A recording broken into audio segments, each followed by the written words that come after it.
Hello there, my name is Tori, and today I want to talk about the TESOL certificate, mainly about its third course, which is also known as Lesson Design and Assessment. The course lasts 6 weeks. The main goal of this course is to learn how to make a proper lesson plan.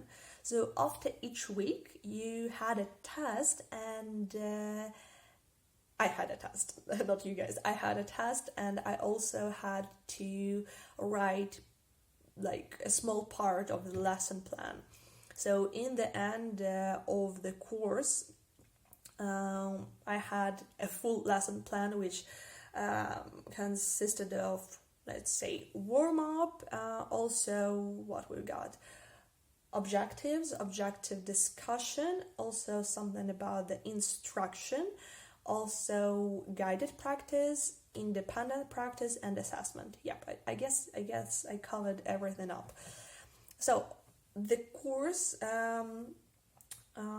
also gave a lot of info about other things. So they talked about gaining students' attention, warm-up. So for me it was interesting because I thought that warm-up was, just to activate your brain, but it also helps students to bring up new ideas as well as stir up past activities.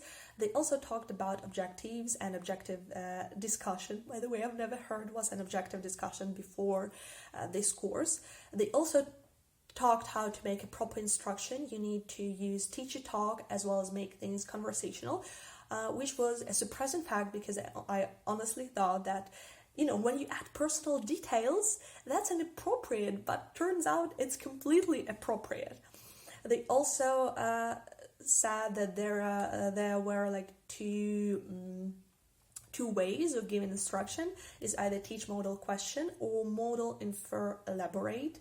They also talked about guided practice and independent practice, and I really love this part because I have, let's say, when I studied at school, our teacher gave us a long lecture about grammar rules, and then she was like, okay, now practice individually, and that was a disaster. So I wish things had been different. But unfortunately, we've got what we've got. But yay, I really like the idea of guided practice. It's like a safety net, and it definitely lowers the affective filter, and students are less stressed. So guided practice, you can, practice as an open class or practice in groups, but yeah, something like that. They also talked about the difference between memory and knowledge, and they gave the example of riding a car. I think that was riding a car. So basically, when you are learning how to ride a car, at first you learn a lot of rules, but when you are driving a car, I don't know, let's just say you've been driving a car for 5 or 10 years, in that case, it's highly likely that you don't remember all of the rules. You just remember those ones that you use on a regular basis. So the point was that learning vocabulary on its own won't do you any good, that you need to use that in real life on a regular basis. That way you will remember that, and that would be like your knowledge. Yeah, they also talked about assessments. There are 2 types of assessments, like formative assessment and summative assessment. So formative assessment is not about the grade. So for example, you tell the students that they need to, discuss some topic. They're communicating, interacting in pairs, and when they complete the task, you give them some feedback. So like, okay, I like this one, and this one. Then you write down on the board. So, all right, guys, the sentence has a mistake. Can you find the mistake? Can you correct the mistake? And there's also like summative assessment. So summative assessment is sort of different because this one is just about the grade because you need to grade your students somehow. Yep. I guess that's it in general about the course. So like I've mentioned, they discussed all of these aspects, as well as they gave you different instructions in how to write a lesson plan. So what I also liked about this course, that in each week they had a video that showed three different teachers, and then they gave some feedback on their work, like, okay, we like this but we didn't like this, and it was kind of awesome. I like this one.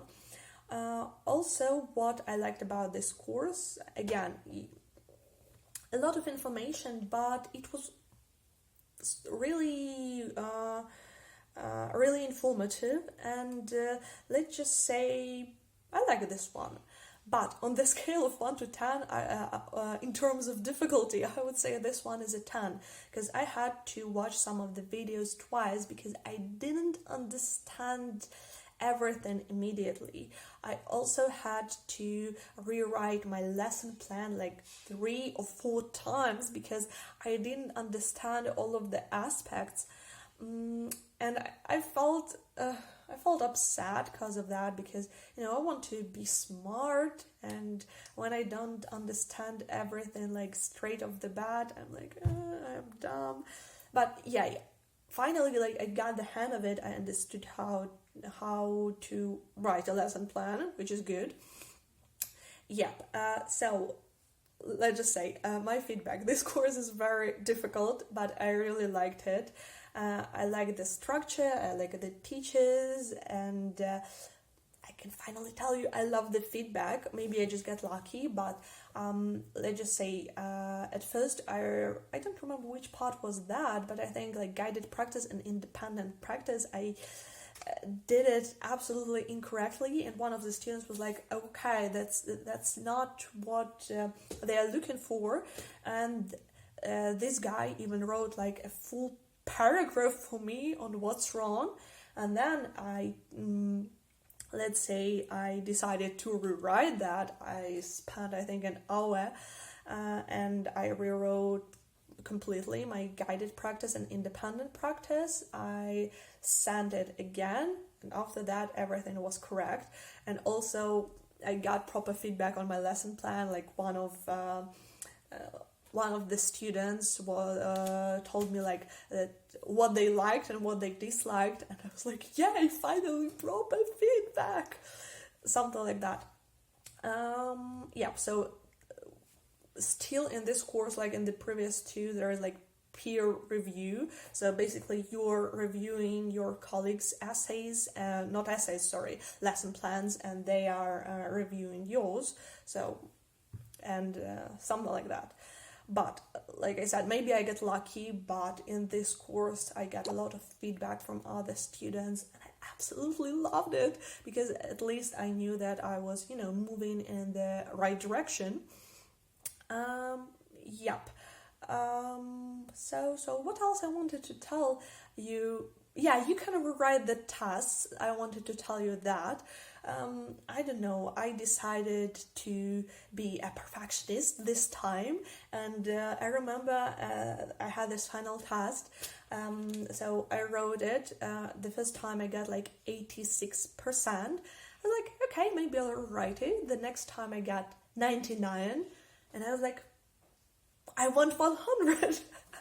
So yeah, I rewrote it for the third time, and I got 100%. I don't know why I did that, but I got most of the tasks I had like 100%, and the last one 99. I'm like, oh no, definitely not. So yeah, you guys have an option. You can rewrite your tasks if you want to. You can edit your lesson plan if you want to. But when you add it, let's just say it has to be checked again, obviously, and I guess that's it. So I would say this course was great, even though it was really difficult. I've never written a lesson plan before in my entire life, and it took me a lot of time to write it. Really a lot of time.